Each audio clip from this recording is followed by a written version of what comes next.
పేద ప్రజల కోసం నిరంతర కృషి చేసే అన్నలు కొంతకాలం తర్వాత జనజీవన శ్రవంతులు కలిశారు.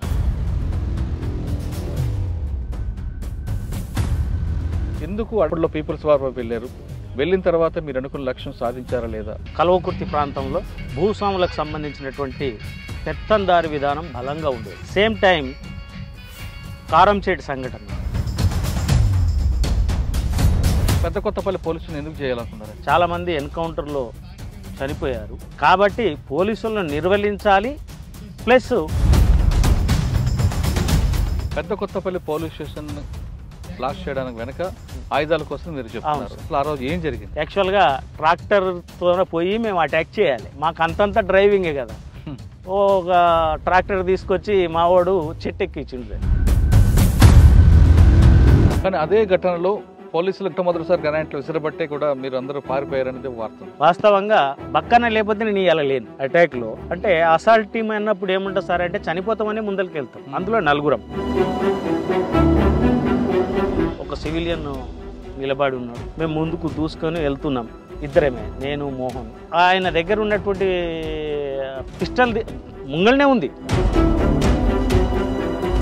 తన ప్రాణాలని అడ్డుపెట్టి ఫైరింగ్ చేస్తూ లోపలికి వచ్చి తీసుకెళ్ళి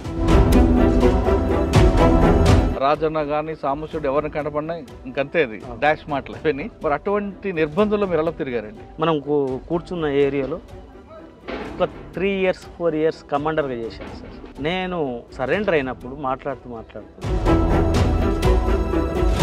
కానీ మరి పోలీసులు ఎందుకు రాజన్న వైపు ఎక్కువగా ఫోకస్ చేశారు? అప్పుడు ఉద్యమం మొత్తం నీరుగారిపోయిన తర్వాత ఒక 4 members మిగిలినాం ఇక్కడ మన జిల్లా. ఆ 4 members కా నుంచి మళ్ళీ స్టార్ట్ అయినాం కదా.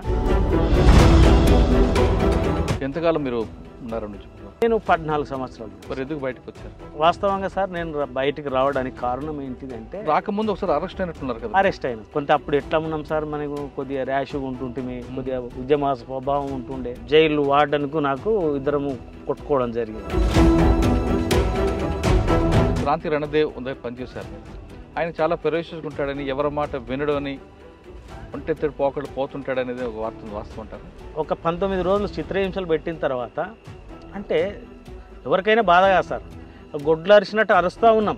కానీ క్రాంతి రణదేవ్ అనేటువంటి క్యాండిడేట్ నాకు భగత్ సింగ్ కథ వింటాం కదా సార్, ఆ భగత్ సింగ్ లెవెల్ అని మళ్ళీ కిందికి దించంగానే మళ్ళీ మీసాల మీద చేసి నవ్వడం అనేటువంటిది వాస్తవంగా అక్కడ ఉన్నటువంటి ఓఎస్డి టోపీ తీసి